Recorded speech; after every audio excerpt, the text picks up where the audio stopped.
Hello YouTube, it is your boy GZTV, and yeah, you can see it, we are back at home. We are here to talk about the NFL from week 11. I'm literally recording this a day before the week 12 games on Sunday, so again, I'm extremely late, but I'm going to try to edit this video as well as possible. We had a decent amount of good games this week, so let's just get into it. Here we go, getting into it, the Thursday night game, we had the Eagles facing off against the Commanders. If I'm sweaty, my bad. Saquon Barkley runs for 2 touchdowns. The Eagles beat the Commanders by 8. They stretch at the NFC East lead. It really is just the Commanders and Eagles, which is pretty fucking crazy, honestly.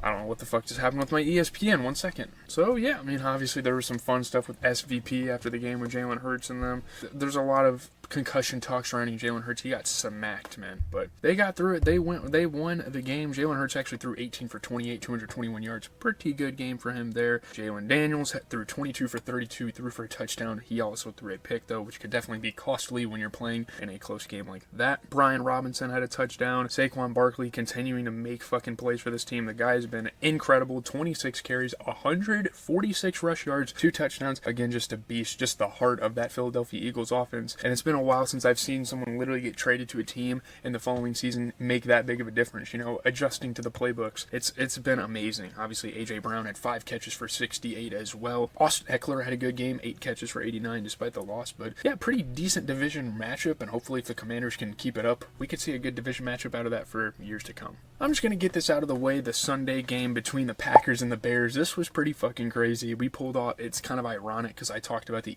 Chiefs pulling off dark magic when we literally did it this week. Holy shit, my armpits are sweaty. Jordan Love runs for the go-ahead touchdown, and the Packers beat the Bears on Carl Brooks' field goal block at the buzzer. Number 93, that's our dog, that's our hero, our MVP for the game. Jordan Love and the Green Bay Packers made just enough plays to squeeze out yet another win over the Chicago Bears, and this is something I didn't realize, but yes, the Green Bay Packers have won 11 straight games against the Bears. That is pretty hard to believe considering we've had some close games with them and stuff, but I don't know, I guess I don't remember the last time the Packers have lost to the Bears. It's been 5 or 6 years, which is still fucking insane to think about. But Jordan Love threw 13 for 17, 261 yards and a touchdown. He did throw a pick, but that's something, you know, Packers fans have kind of become accustomed to, sadly. Honestly, Caleb Williams didn't play that bad, 23 for 31. He threw 231 yards. Good game for DeAndre Swift, 14 carries for 71 yards and a touchdown. Josh Jacobs continues to have a good year. He got in the end zone. Rome Odunze had 6 catches for 65 yards. And Christian Watson, my fucking goodness, a breakout game for him on the year. 4 catches, 150 yards. So yeah, we mustered it out with a crazy fucking play at the end of the game. Shout out to our special teams. That's probably like one of the biggest plays we've made on special teams in some fucking time.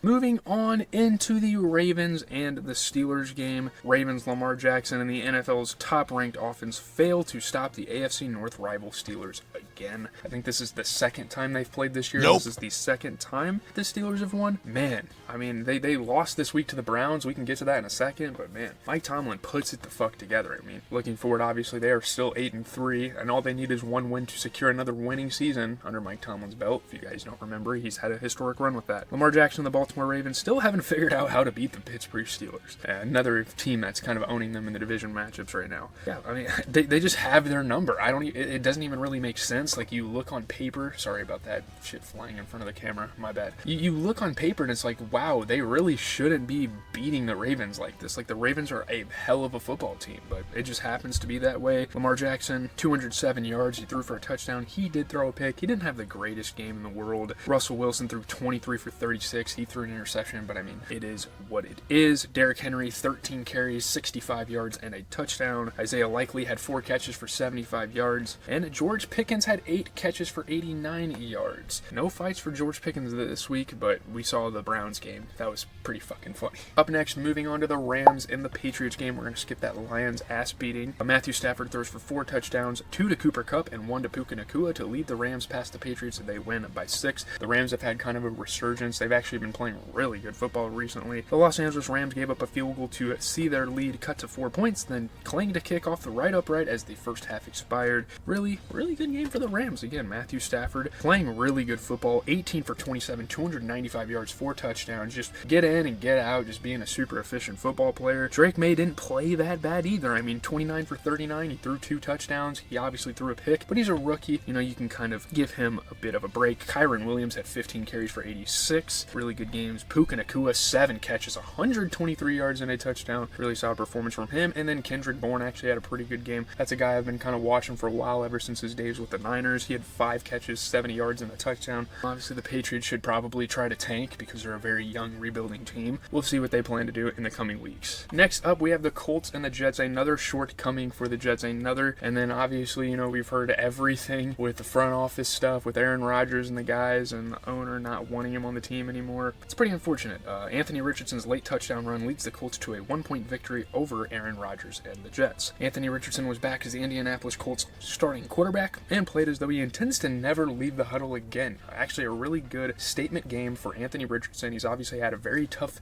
season with injuries, turnovers, all sorts of things. He's a very young guy. He still has a lot to figure out in this league, but it's cool to see him get a win against the Jets. He threw 20 for 30, 272 yards and a touchdown. Really good performance. Aaron Rodgers threw 22 for 29. He threw for 2 touchdowns. Not a bad performance from him. Could have definitely got the ball down the field a little bit better, though. Breece Hall had 16 carries. Touchdown, I believe. I mean, not a bad performance there from him by any means. Devontae Adams, 6 catches for 72 yards. Him and Rodgers obviously have that chemistry. And then Josh Downs had 5 catches, 84 yards and a touchdown. He's been talking a lot of shit recently, you know, to the media and stuff. I thought that was kind of interesting. There's that game for you. All right, we have about 3 more games to talk about, starting with the Seahawks and the 49ers. Man, you really just have to feel for the 49ers. I mean, they're not having a bad season, but my goodness, they should be like 8-2 right now. Seriously. I don't know what's been going on with them. Geno Smith's late touchdown run helps the Seahawks pass the Niners. They won by 3. I don't know if the Niners played them already, but they've lost to a couple division rivals. I think the Cardinals, I think the Rams, like, they are not faring well in that division. Geno Smith scampered past the tired San Francisco defense for the go-ahead score in the closing seconds and struck the iconic Steph Curry night-night pose. Obviously, Steph Curry just being influential as hell. That was pretty fun.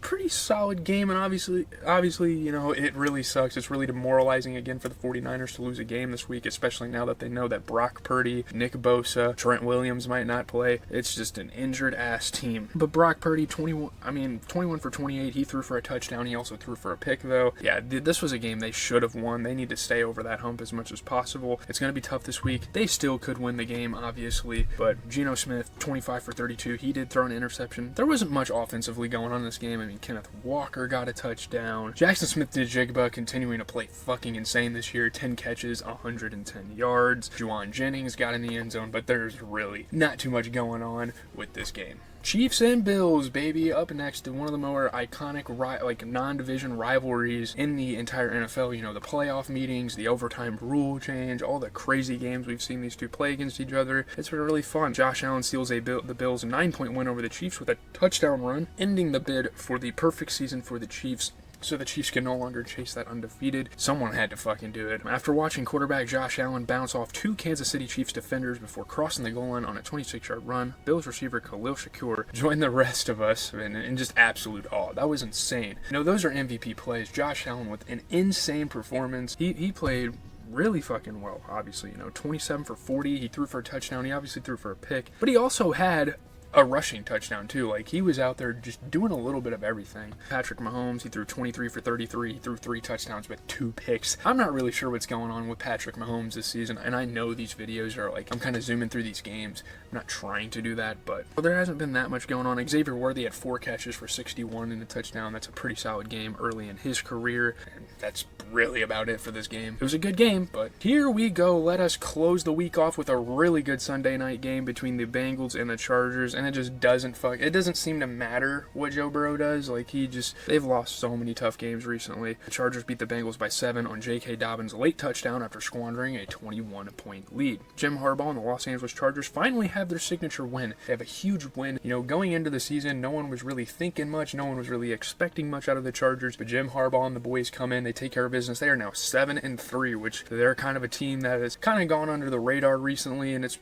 really fucking awesome to see them win games. Pretty solid game for Justin Herbert, 297 pass yards with 2 touchdowns, as well as 5 carries for 65 yards, so he totaled about 350 scrimmage yards. He played insane. Joe Burrow, another insane game, 28 for 50, 356 yards, 3 touchdowns. They fucking lose again, though. It's just so tough out here. Shout out to T. Higgins, 9 catches, 148 yards and a touchdown, and fucking Ladd McConkey. I think he is a rookie. Man, the rookie class is really starting to show themselves. I mean, 6 catches, 123 yards, and he had some really impactful catches, or a catch at least, in that final drive of the game. Well, boys, that is going to do it. I know I kind of rushed the video a little bit, but there's really not much to say. That was kind of in the past. We're kind of moving on to week 12, and I gotta get going on editing this video. I'm gonna start kind of putting the clips together before I hop on stream tonight. Every single night, pretty much. Maybe not like Sunday and Monday, but probably Tuesday until the end of the week. We will probably be live from like 9 to whatever, so we will have to see what happens with that. Love you guys, really appreciate your guys' support. I just posted the Weird Science movie review. I'm about to check that right now as we're closing up the video. Not much going on there. We got like a copyright strike, so it's fine, but leave a like, comment, subscribe. As always, it has been your boy GZTV. I really appreciate all the support I can get. You know, I'm